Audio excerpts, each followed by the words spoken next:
back to school. This, of course, is a big deal. It's an emotional time. It's melancholy, as we've talked about, Jim, this feeling in the air that a new chapter is starting. But this year is unlike any other for a handful of reasons. So kids are going to have a different experience going back to their public schools this year. Yeah, we found this USA Today article really fascinating because it looks at why back to school this year is actually looking a little different. Zachary Schermele worked on this story as part of the education team at USA Today, and he's joining us this morning. We really appreciate you being here, Zach. So we talked about this. The start of the school year, it's stressful enough for parents and kids.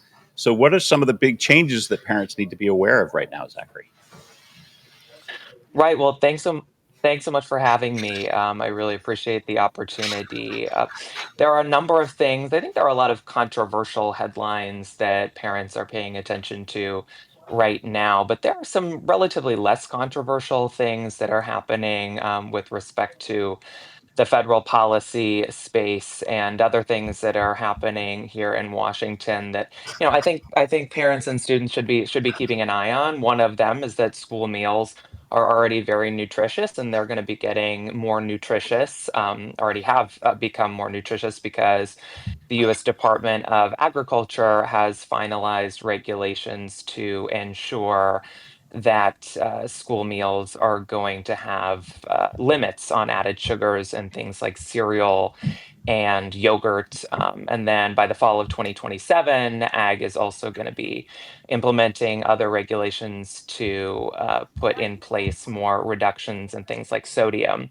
Then there's also on the health front vaccines. My colleague Adriana Rodriguez, who's a health reporter at USA Today, worked with me on this story and saw that by her analysis of some national data, that parents nationwide are more alacritous to be deciding that their student have some form of non-religious vaccine exemption, which is pretty marked. And according to health experts that she and I talked to, that can be attributed to partly for vaccine misinformation that is spread online, but also because of some of the rhetoric that has been thrown around from officials at the federal level. So those are a couple of changes that parents can look out to in terms of what's happening this back to school season.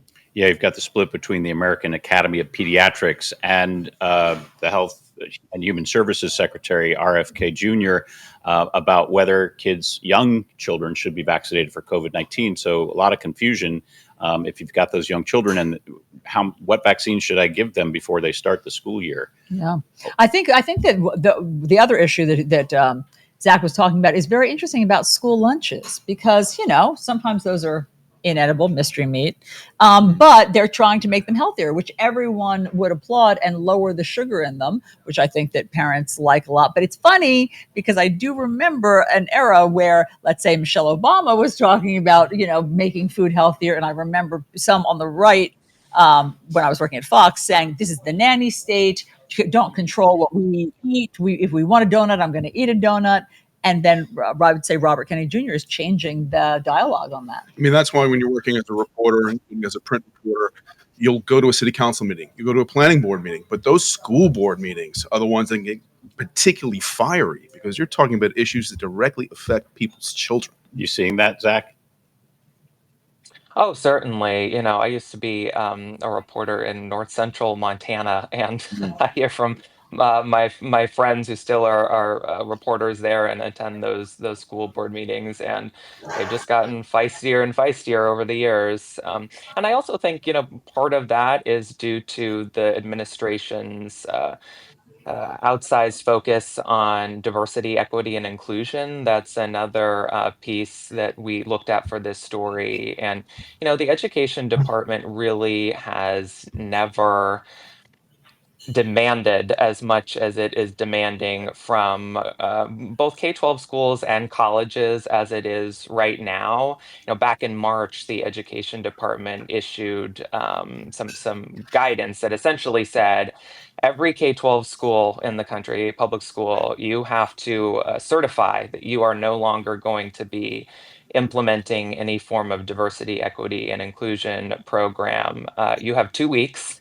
You got to tell us this, or you're going to lose your federal funding at some point in the future, which is really an unprecedented demand, and something that played out over the course of last spring, and then also into this summer. It's just another reminder of exactly how much the federal government is shaking up its Yeah. approach to education policy in these But Zach, times. what will that mean? I mean, visually, how will that be manifest in the classroom? Will kids notice the difference in that? Well, like many things with respect to what's happening with the Trump administration's relationship with all sorts of institutions, this is something that's been put on hold by a judge. It was deemed unlawful, in fact, by a federal judge in mid-August, and then was on hold previous to that because of an injunction.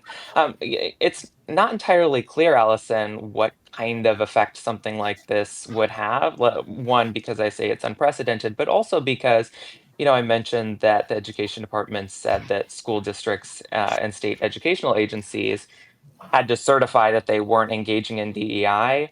According to court documents, a lot of state educational leaders in places like New York, even Utah, uh, told the federal government, okay, we'll comply with federal civil rights laws, but according to our interpretation of federal civil rights laws, DEI is entirely lawful. But it's a nebulous term, right? And it's been extraordinarily politicized. So I think it depends largely on where you are in the country. If you're in a redder state and school district like Montana, right, where I used to work as a reporter, and if you're sending your kids to school in a place like New York or California, Mhm. it's different in that respect. I That's know, really helpful, I Zach. know there are also concerns. We're going to let you go, Zach, about cuts to free meals, cuts to the SNAP program, and parents worrying, will we still get access to those meals?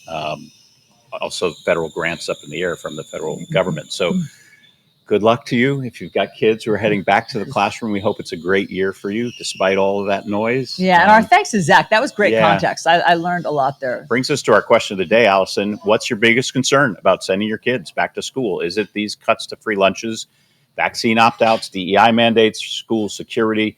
Right now, those last three are running about neck and neck.